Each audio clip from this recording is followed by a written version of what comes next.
Well, hello everyone. This is William Michael. Welcome back to the Watt Hour.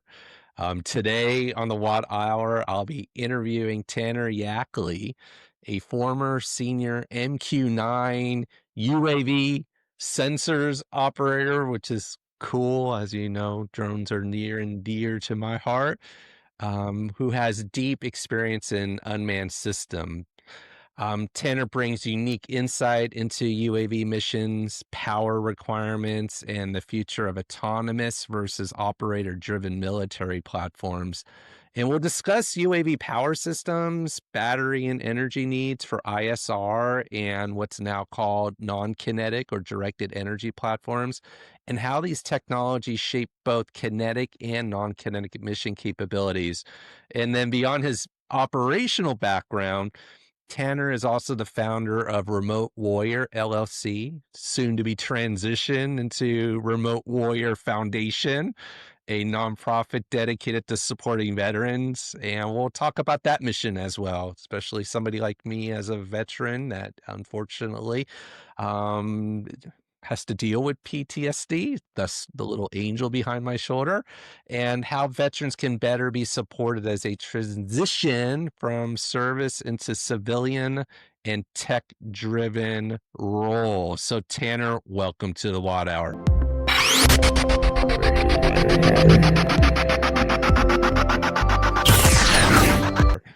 Thank you so much. I greatly appreciate it. Cool. So let's jump right into it. Yeah. Could you start by sharing a little bit about your journey from an MQ9 UAV sensors operator to where you are today? Yeah. So, when I got out of high school, I was 18 years old. I was, in small town, rural Minnesota at the time.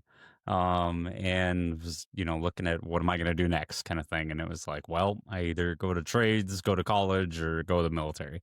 Was really the three options. And so I was like, well, I don't really want to do school anymore, which is comical when I look at my background now and with it. But so I just decided to go the military route. And, back then, 2010, there was very little info on what a sensor operator even was, right? What did they do? How did they, what exactly the job entailed there? So it was one of those things that I got into it, and then really I remember it was a couple sentences on the Air Force .mil site, and saying, hey, you're going to be providing like convoy overwatch and stuff like that. And I'm like, well, that sounds pretty cool, like, let's do that, kind of thing. And so I jumped into it, and then it's after 10 years of operating it. I flew over 1,000 combat missions. I flew just shy of 3,500 hours, almost 3,000 of those all being combat time. Um, with it, and I flew tons of different mission sets. We trained on tons of different mission sets, right? Not only just for the counterinsurgency stuff, but for close air support, air interdiction, strike coordination, reconnaissance. So many different things, right? That we played a role into, and really benefited from throughout the years, and why it was so expeditious across the board. So with that, it was one of those things that I did it for 10 years. I did 4 years in combat for it. It's not 4 deployments. It was just 4 years straight of getting in the box and operating every single day. And then eventually I transitioned into academia, taught as a professor for a couple of years, and then now I'm running Remote Warrior and trying to bring mental health advocacy to a space that is desperately long overdue. That's amazing. So, how did your time flying UAV shape the way you think about technology and power systems in modern defense? Well, absolutely, and that's one piece that when I was teaching, I was teaching essentially an MQ9 ground school course for the University of North Dakota. So we're talking about the power plants, the electrical systems, the different things there within it, and because of the unique requirements that come in with UAVs and what they're meant for, right? It's a lot different than what people realize, right? Everyone thinks, especially, since 2016 and quads have taken over, across the board with the market and everything else, and DJI fighting over it and different things like that, and Skydio trying to throw their hat in the ring, with their contract with the DoD. And so there's so many areas that really there that are unique to that area. And so that was one of the biggest pieces that shaped me in the academia side, was realizing how different it was compared to traditional, because I have so much experience and so much background in UAVs. But I started my private pilot at one point and was working on it, and then it was just at a point in my time where I'm like, I didn't have a trajectory for it, and at the point, it was just sinking a ton of money into something that I'm like, this is getting a little spendy, for it. But it also gave me an appreciation for crewed aviation as well, and understanding really the big differences between the two. And so a lot of those experiences made it easier to help bridge the gap between the two, just because of the limited knowledge that I had on the commercial side. And then obviously the heavy knowledge on the UAV side, really allowed me to kind of bridge that gap there between the two different areas, and make it make sense for, in that case, the students. And I don't want to gloss over the story you told about how you joined the military. It's reminiscent of mine. I wasn't the best of students, though I may have Hmm. been the brightest, but not the best of students in high school. And life circumstances that I had made forced the hand. Like, I guess we're going to join the Air Force. Hmm. I scored high on the ASVAB, as I'm sure you did as well, but I went in sort of like at a necessity, like basic life needing Hmm. things to take care of me. But I really didn't get to go through the catalog of every job that was available. It sounds like you may have, and when you chose that and you found out what that was, how did you feel at the back then? Not now, but how did you Hmm. feel back then at the time, knowing that that was going to be your MOS? Yeah. I mean, at the time, I definitely didn't even realize what all went into it, right? I mean, it was probably a month or two into like tech school and stuff where I actually realized, like, somebody made just one-off comment in like a break room. They're like, "Well, yeah, when we're employing weapons," and I'm like, I like stopped and was like, "Wait, what?" Like, I didn't even know, at the time, because again, back then they didn't tell you much. It was just a couple sentences on a page, and it's not like you could hit somebody up and be like, "Hey, you do this job currently." Like, that was the ramp up. That was in when everything shifted. They shifted everything down to the schoolhouse in New Mexico, and kind of streamlined everything as far as the training process goes. So there was so little about it, and like I said, it wasn't until like weeks into training and somebody made that comment, and I'm like, oh, and so at 19, it was just like, freaking sweet. It's like, I mean, I joined a lot off of, just love for the country, and different things like that, and obviously September 11th had a huge impact on me as a kid, watching that unfold. So that was really, the reason of joining. And then it was just kind of an added bonus that this career was so, what we call, tip of the spear, because it was just, I mean, you were really, especially in the teens, and even now, there's so many ways that they can be utilized, and so many different things that they can bring to the fight, and or bring to, an application standpoint as well. Operational experience, what are the biggest pain points UAV platforms face when it comes to power and endurance?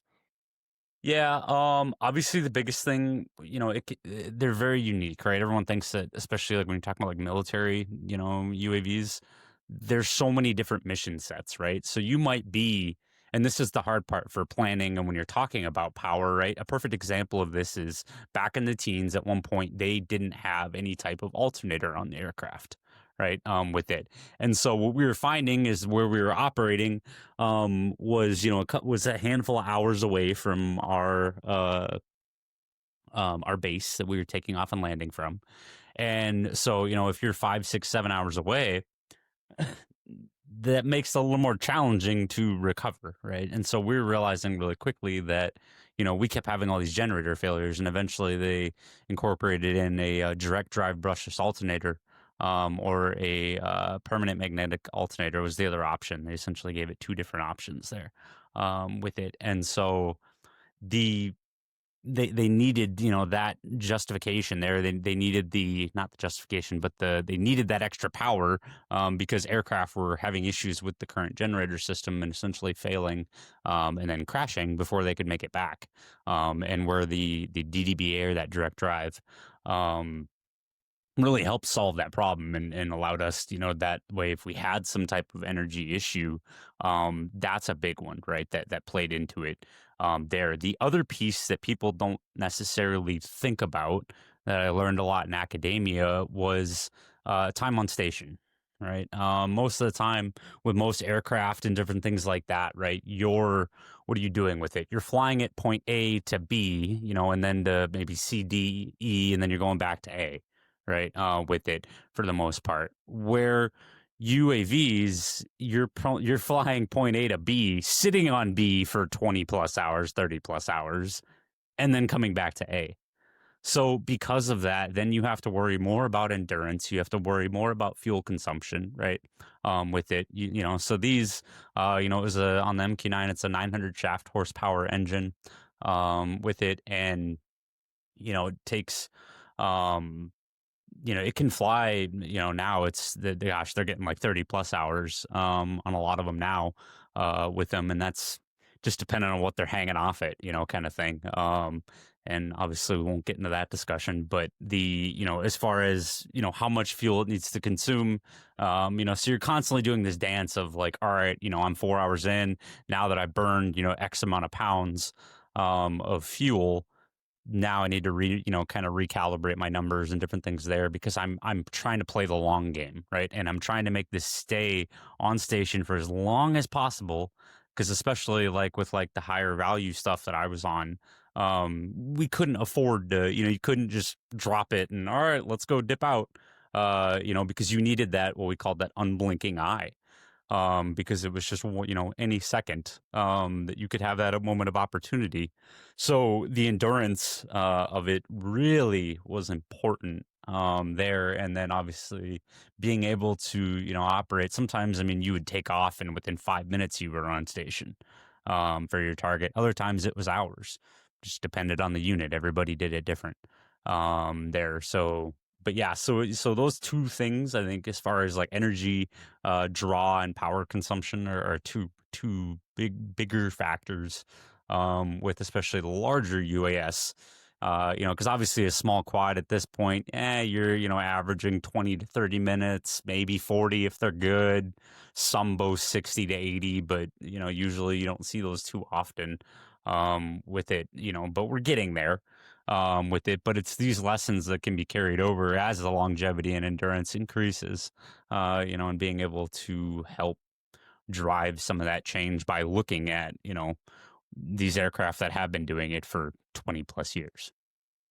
It's interesting what you say about not thinking about certain aspects. A couple of different areas is like, sure, group one, group two, group three drones are a lot different than what you were operating. Yet at the same time, when you think about combat collaborative aircraft or collaborative combat aircraft, however the two C's go, CCAs, Hmm. many of these systems have to have some sort of ground-based generation to turn them on, Hmm. and then even in flight, that alternator piece needs very high C discharge. And what I see happening is when I say they, most OEMs that we work with and those that we'd like to are so focused on the platform and the mission and what it will do when it's in theater.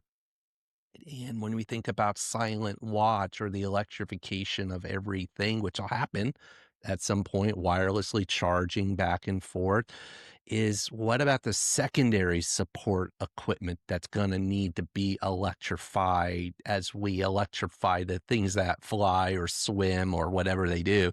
So Hmm. it's just interesting to get from your perspective that that was an area that you saw that there was a need for improvement. So that's where, how do you see advancements in battery technology, like higher energy density cells, or we have a technology called SafeCore. It prevents batteries from going into thermal runaway by preventing the three most common reasons: internal shorts, overcharging them, or temperature.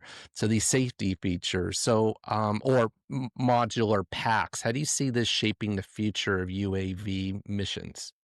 Yeah, I mean, just like, back in the day, right? Early 2000s, late 90s when we were running the first Predator, we learned a lot with it. And there's a lot of lessons learned that, we realized one real quick when we had frickin' Bin Laden under the crosshairs that we are like, oh crap, but we had no missiles on board. We need to weaponize this thing.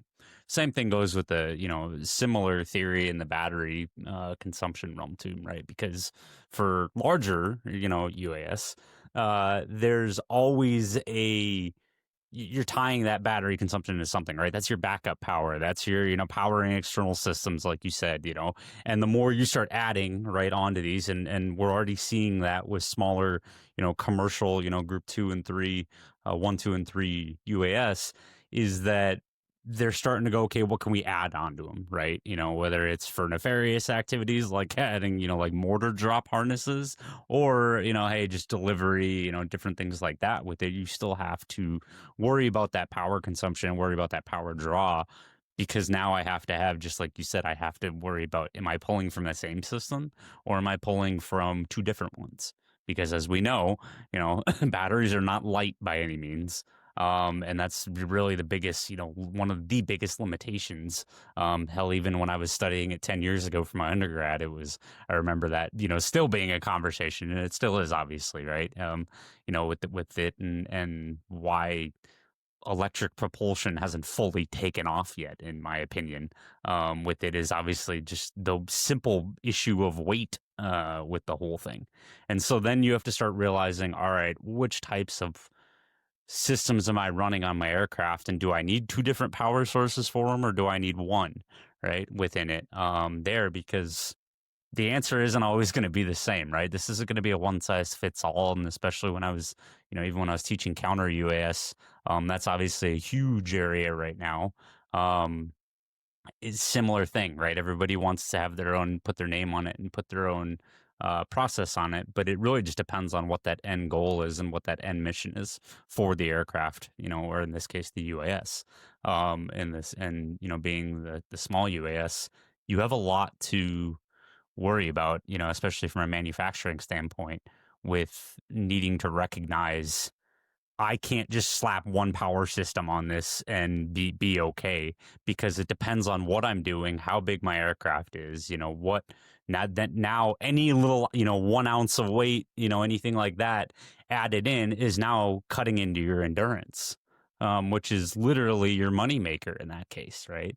With it, the less battery swaps I have to do, the less things I have to come down and refill, the less processes that I have to manually intervene, the smoother the application and the quicker for, whatever the production is, or operations being done, that it can be more fluid throughout. And the consumption of the battery usage, or power usage especially, plays a large role in that, because you're having to, there's that trade-off of literal weight when it comes down to it. And, whether you're wanting to add something or take it away, you've got to do that balance, and you've got to really trade, have a balanced trade-off there, so you don't either literally cut your flight short, or I can have the longest flight in the world, but I have to drop a whole bunch of tech off the UAS or something like that because it's too heavy, or it's too much of a power draw, for it, because I have, X amount of requirements that I can only sustain so many systems. There's so many,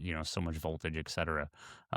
With it. So that's a difficult one, because we're in the age of all of that technology evolving, but also in the same time, in this realm of like, oh, we want more, more, more, more, more, right, with it all. And that's where I look at the military applications from 10 years ago, because we were in the realm of we want more, more, more, more, more, right, with it. And so it's trying to have that balance so you don't rush it too far, and then literally make more work for yourself in the long run because you're starting to cut corners on via production. No, that's great. And because you talked about counter UAS, Hmm. which comes in the form of like high power microwave or laser. And I don't know if you know this. I mean, most of the laws in the US are written where law enforcement and local, state, and federal cannot react to drones because the laws haven't been updated. But with Hmm. that said, when they are, counter UAS is going to be huge. And as you know, counter UAS with high power microwave or laser is going to require DC Hmm. output, which means you need cells that have very high C discharge rates. We have cells that do like 60 to 100 C discharge, which is phenomenal. So, since you mentioned counter UAS, which ties directly into this directed energy and next gen Hmm. capabilities, directed energy weapons are demanding in terms of both pulse power and thermal management. From your perspective, how ready are current UAVs or UASs to integrate these types of systems? Yeah, and that's one where I mean, especially you look at like the touching on more of the counter UAS aspect of that, nobody is. I mean, it's like I said, we've been dealing. I mean, ISIS really put the stamp on it, right, in 2016 with starting to use them and things like that, and that's where jammers started getting used, and different things there, and like literally people didn't want to leave the wire unless there was a jammer, going because it was just such a problem, with it, and so again, you've got a trade off of you've got a ton of regulatory issues with it that you mean in 5 years of me being in that space, um we haven't moved an inch on, and yes, there's been guidance and things like that that have come out, but the other piece that nobody realizes with that is there's a ton of regulatory issues with the FCC with that, as well, and because of that, I don't even know if there should be some type of committee discussion with all of those players to really drive this forward to make sure it's done correctly, because there's a lot more regulatory pieces than people realize with it, which can obviously provide its own challenges because you get enough red tape and then you just get in your own way, with it as well, but that's going to be the hard part too, for seeing what truly we're going to need for requirements and different things there, because we see it all the time, right, in manufacturing and different things there where progress gets in its own way because of regulatory guidance and different things there. And I don't think, and I especially know that this space is no you know is not unfamiliar with that, if you will, just because of we still can't figure out how to get we can't even figure out how to get UAVs into the NAS still, right? And we're still having that argument, and it's been working on that for over a decade, kind of thing, and we're still kicking around the same rocks, there, and not getting any closer. So that's going to be the hard part. And then you add in the public perception of it, right? You talk about lasers and everything else. You know who's going to have a major freaking problem with that? The public, right? With it, because no one's going to be like, oh, hey, yeah, let me just launch this laser out of my backyard to shoot this drone down, with it, because again, you're shooting. What happens when it goes beyond that? What happens, when you don't have a way to make sure that that is completely safe, right? Which is why everyone you see is in some test range in the Southwest in the middle of nowhere, right? With it, but what does that look like as far as more built up environments, there? Because again, then you've got this dance of regulatory, you've got public perception, and then you've got all the way down to what you're talking about, which is just, do we have the capacity for the technology to be able to operate in that manner? So it's a lot of things that have to marry up, in my opinion, with that are going to everyone's gonna have to get really cool about a lot of stuff real quickly for that to be able to, be to really see, especially with anything to do with like microwave energy or lasers, to be more common knowledge, if you will. And until that, I think it's still going to be hard. It's going to be a hard area to truly break into outside of obviously like DoD contracts and different things there. With it, there's always going to be a time and a place for it. There's always going to be, defense contractors and stuff like that, that are looking for it. So it's not like it's a dead end area by any means, but just the commercial application side of it, I think, is going to be a hard sell, and one that like I said, a lot of areas are going to have to be on the same sheet of music to be able to truly push the regulatory guidance, and then the public perception as well, with it all, because everybody freaked out enough 10 years ago when small UAS came on board and was in everybody's backyards, and everybody's freaking out and losing their minds with it. And and that was with a little small quad.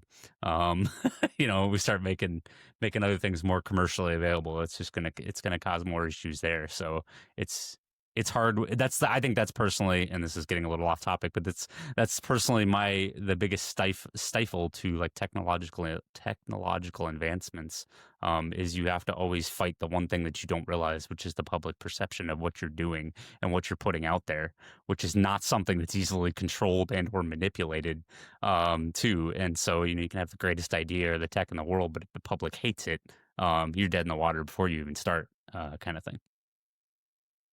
One of the things that will probably fast track this is the Golden Dome. And Hmm. so a few weeks back, I attended the whole Huntsville industry launch of this, and Lockheed's Aegis system, their C2 command and control battle management platform will most likely run it. But what caught my attention is not only the non-kinetic and kinetic, and being able to utilize assets in space, high altitude, but low altitude, even integrating it into buildings and infrastructure across the homeland, is how do you prevent shooting down a passenger aircraft?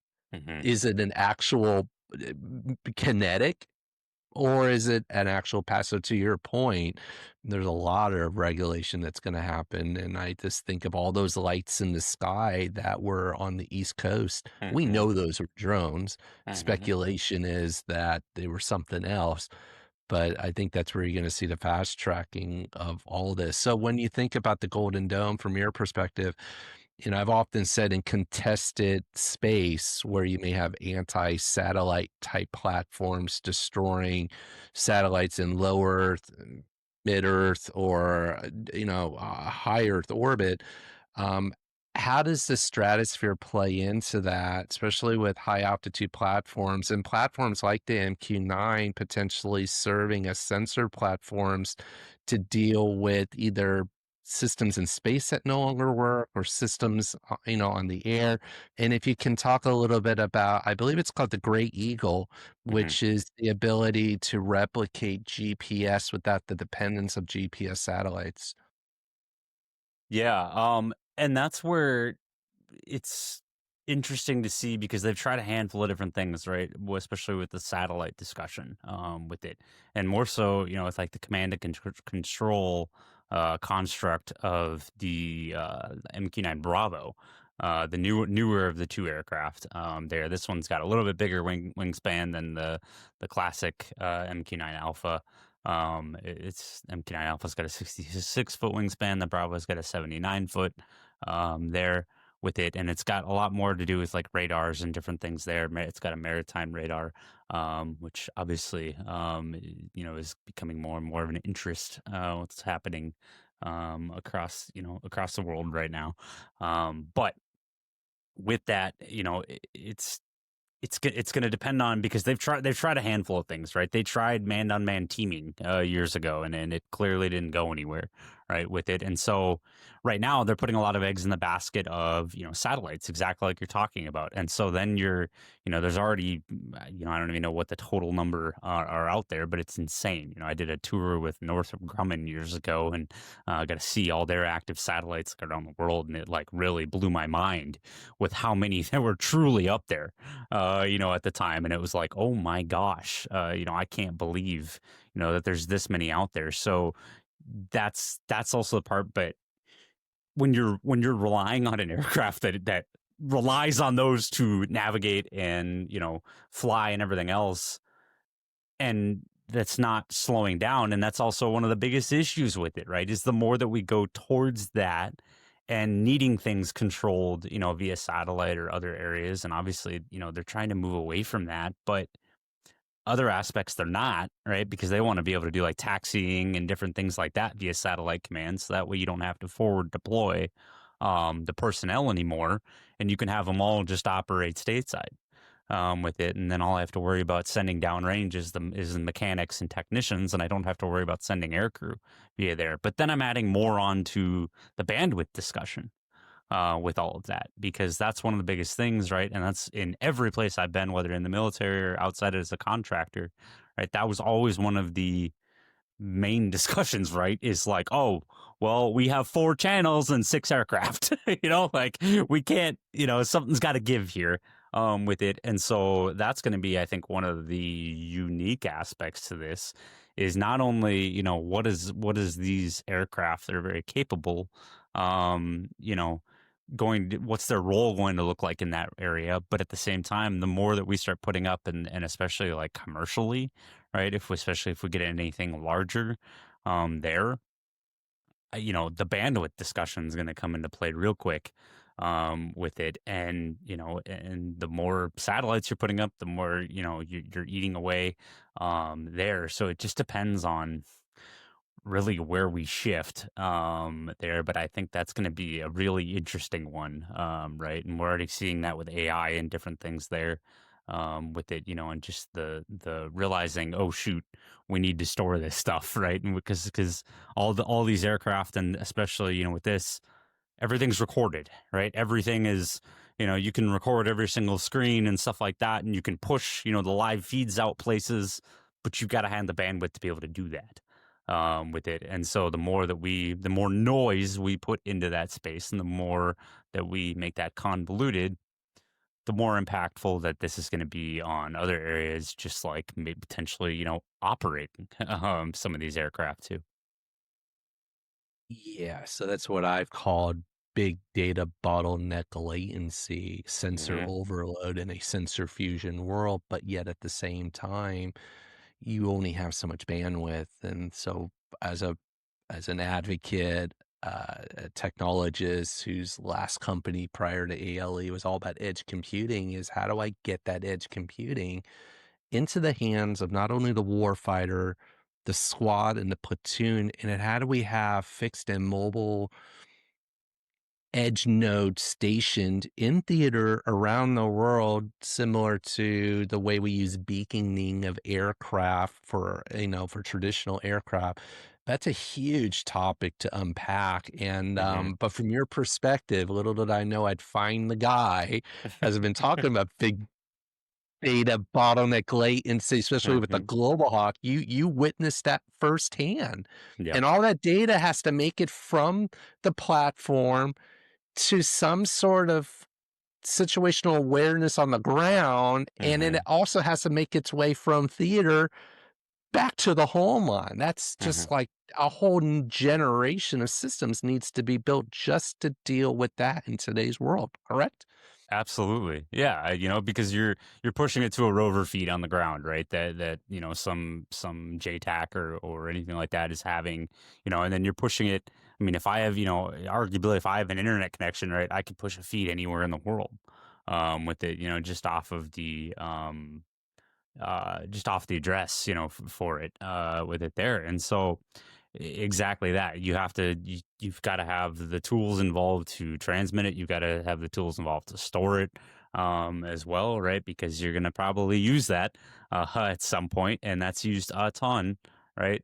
Is because obviously the more that we can visually acquire, the better. Than having to sit there and look at ones and zeros and everything else there. If we can go, oh yes, this matches in this way, it's going to be easier. But again, you've got to have the infrastructure to be able to store all that too.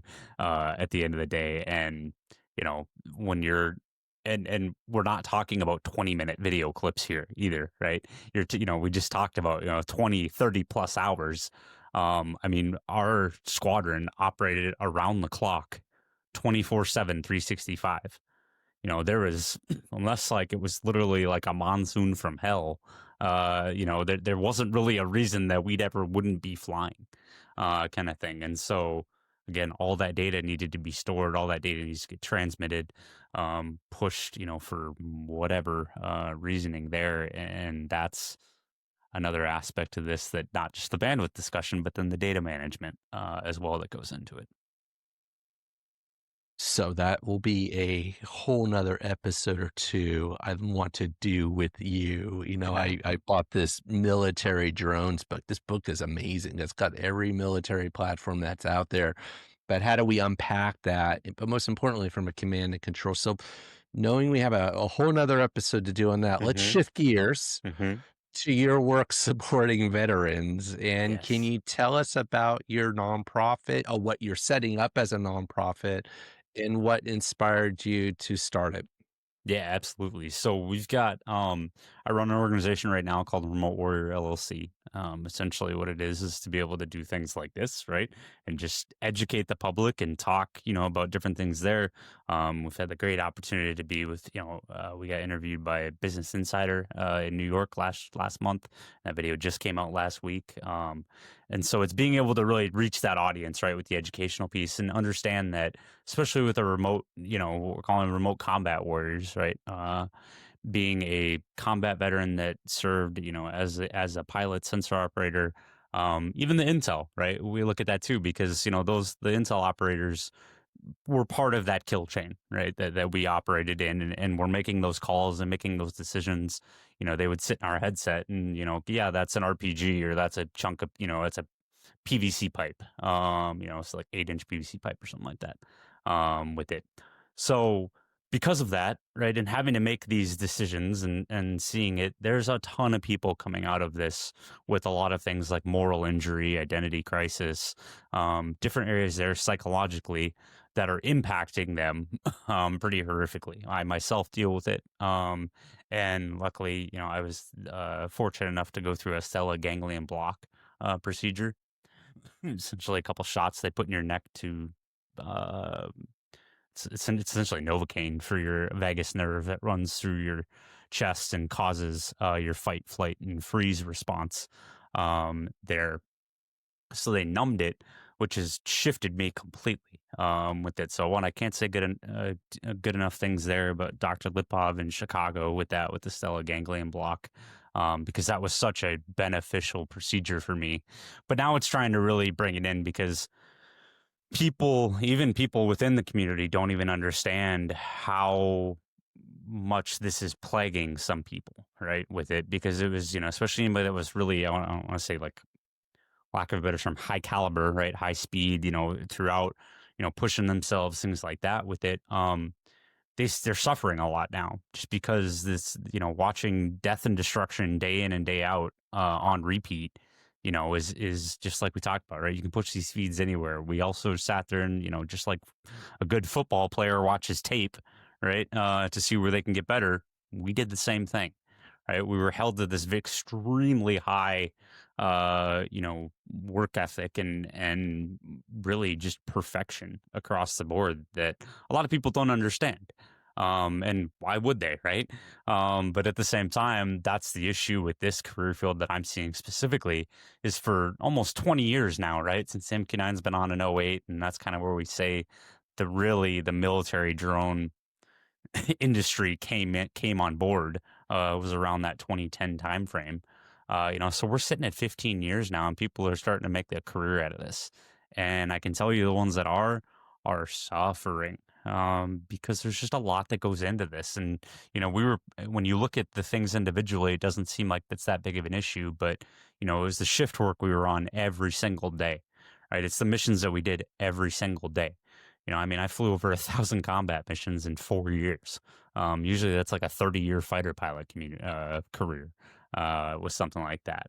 So, and there's, thousands of people out there that have the exact same, backstory and issues and things like that. So really it's trying to just put in like plain language on a lot of things that are coming out with this, and a lot of issues that people are having.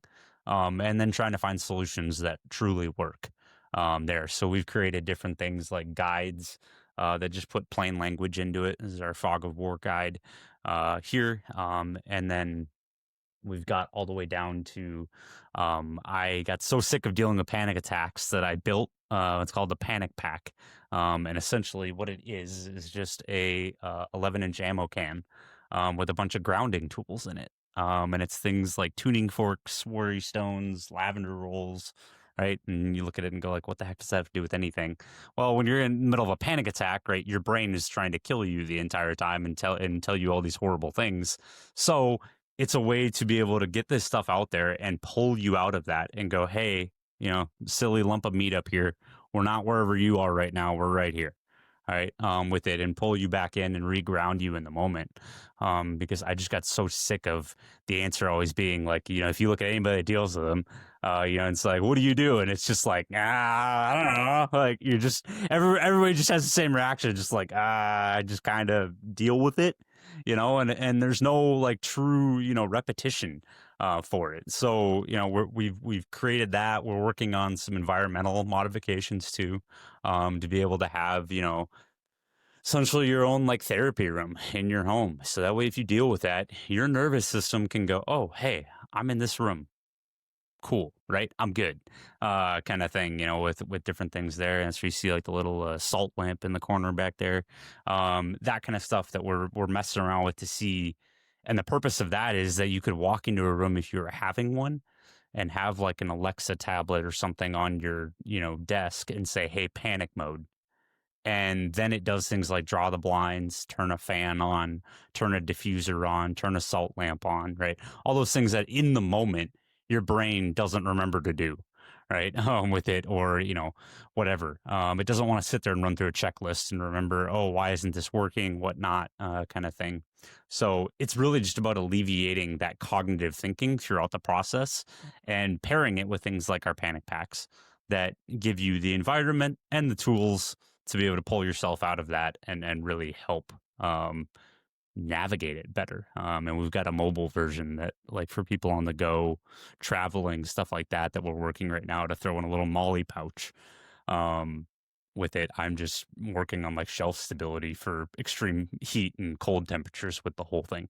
But yeah, so we provide those. The whole reason for the foundation and the nonprofit version is we provide the panic packs and the fog of war guides to any remote combat veteran at no charge. We have a sign up list for it, and the second we get the donations that fill it, I turn around and ship it out. It's literally all this stuff here is all the stuff for the panic packs. I just go through and pack it up and ship it out to any remote combat veteran in need. And obviously one day I would love to be able to get to a point where, we can send them to anybody kind of thing. But it's just kind of start with that community and be able to, get them there. And then in the next month or two, we'll actually have them available for purchase on our website too, which is just remotewarriorllc.com there. And you can find a lot more info on it there as well. Yeah, so the fog of war and Angel for me was finally making the realization that I could have a service animal whereby I was struggling with having to self-medicate and have to deal with that fight and flight and being stuck in situations where you can't think Hmm. clearly. And for you, from a combat perspective, I think what the general audience doesn't realize is that we're on this planet. It's a fairly small planet. It's somewhat insignificant in our own galaxy, let alone in the universe. And we live such a life of, I don't know what to call comfort, perhaps here in the US, that Hmm.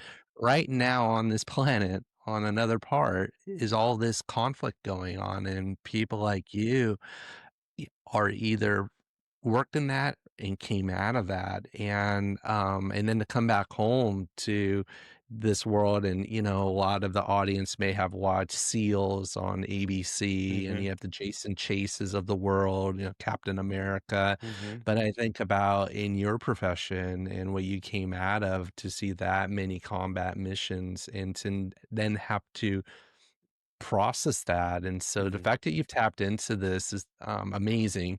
And so, like, for you and this foundation is, you touched upon the unique challenges that veterans face that are transitioning from UAV operations and defense into civilian life. If somebody knows of somebody, or even somebody is listening to this that perhaps was in that line of work, what are some of the things that they can do right now to start addressing that? And how are you there to support? Absolutely. So that's where we've got not only the Fog of War guide, but we've also got 9 other guides that we've built there. So we've got guides for spouses, we've got guides for family members, we've got guides for people transitioning out of the career field. And it's all just a bunch of lessons learned from the community, right? It's a bunch of like, I had my wife and a couple others like get together and just write notes, on what they've seen helped, what hasn't, that type of thing. And just being able to put plain language to it all, because I think so many people, especially if you're dealing with receiving therapy, you get so burnt out from all the clinical jargon and different things there. And it's like, I just want this to make sense. So that was really the approach with the whole thing, is trying to make it kind of a non BS, straight into the point guide there. So, if somebody does have a family member or a spouse or they themselves, we have so many different things on the site that I'm sure we can get linked for it, and be able to have all those guides out there with it, and be able to help. And then, like I said, if they deal with panic attacks, we can get them one of those too with it as well. So and then we also have a Discord community called the Reaper Room with it, that we've got things. I think we're getting close to like 150 members in there with it. So it's growing every week. And so even just having a place of community, right? You don't have to be an operator to be in there. You don't have to be a pilot or a sensor operator or anything like that. You can just be a family member or a spouse or something like that, if you're just trying to find a place that you can talk with others there. And then we post updates on our socials and different things like that all the time as well. We're on Facebook, Instagram, TikTok, YouTube, you name it, right? All of them there, because that's obviously how you get the word out. But yeah, so and really at the end of the day, if regardless of what they need, if they reach out, right, to us in any way, we can get them at least pointed in the right direction, because we have so much. We have 7 people on our team that all have come varying different backgrounds, varying different educational levels with it, and a couple other doctorates too, and some other areas as well. So it's that we've got a wealth of information at the end of the day, and can at least get people pointed in the right direction if we maybe don't have the direct answer for them. So as we start looking at, as we start wrapping this up, I have two last questions. So if hmm you 5 to 10 years ahead, what's your vision for UAV technology and the energy systems that will power it? And if you could build the perfect system or process or plan, what would that look like from your, 5 to 10 years from now? Yeah. With that, I think the biggest thing is obviously that there's so many like commercial applications with these, with it. And so I would love to see, granted, I don't think 5 or 10 years is going to be enough time. Just looking at the last 10 years, right? But I would love to see, regulatory movement, if you will, with this, because being able, using UAVs in commercial applications, like, especially when you talk about like, FedEx transport and stuff like that, with it makes so much sense, right? When it comes down to it. So I would love to see, a boom there, with it. Obviously, I think it'll be a while until we start, running completely autonomous aircraft with people on board and stuff like that. With it, I just don't think that I think the public perception is going to kill that for a while, there, or at least stall it for a while. Until someone can figure out how to make that not be so scary within it. But I think the transportation of materials, supplies, cargo, that kind of thing is going to see a boom in the next 5 to 10 years because it makes too much sense not to. With it, it's just, again, we've got to get the regulations to get caught up with it too. And as we rewind all that we've talked about from your beginnings of when you signed up to join the military to your time as an operator and then post operation to where you are now with the foundation, what advice would you give to the next generation of UAV pilots or engineers or, strategists entering this field based on your experience? Yeah. I mean, with that one, I like when I was an instructor at the schoolhouse, I was told all the young guys there, because we dealt with, especially on the enlisted side, you deal with a lot of 18 and 19-year-olds with it, right? And so as they're going into just a job, within it, it's like there's so much technical aspect to this, and so many different lessons learned you can pull, from the different applications there. So, really taking in and learning as much as they can about not only the technology itself, but understanding the ecosystem, because that's the one piece that I didn't even realize even after, 8 years in the military. And then when I got out and, and stepped away from it completely and got into the academia side, it was really where I kind of got my eyes opened up to like, oh, wow, there's a ton more applications out here than I realized, because I was kind of funneled into my niche there. Right. And so you talk about, what advice do you give somebody in this area? Is look at what else is happening around you, right? Pick your head up and see what else is happening, not just in your space, right? Because you might be, looking at, battery technology for UAS, or you might be looking at, GPS, or you might be looking at, transponders, or whatever it is, whatever technical piece. But there's so many different things, and there's so many different things that are moving quickly in this space that you never know what you're going to come across that could also then in turn help bolster your own endeavor in the space. And because we've seen just a boom, especially in commercial applications. I mean, all the way down to fertilizer and spraying, crop spraying, to, food delivery. I mean, so many different things. And then, I've seen them where they hang like metal rods off of like heavy lift ones, and will knock ice off of power lines with them, which I think is just a fascinating, like, who thought of that, kind of thing. And so it's those little things that, you can look at this technology and realize there's so many different avenues for it. And the last 10 years have been just a boom for it there. So not only staying in your lane, if you will, right, but learning what's going on around it that can also potentially help bolster this industry too, because there's a lot of good lessons learned coming from it all. Tanner, this has been a fantastic conversation, and you've given us a window into how UAVs and power systems and autonomy and directed energy all come together. And you've also reminded us of the people behind the technology and the importance of supporting veterans as they transition into new missions in life. So, thank you so very much for being a guest on the Watt Hour today. Absolutely. Thank you so much for having me. You're welcome, sir. And I look forward to the next conversation. Until then, be safe and make it great. Absolutely.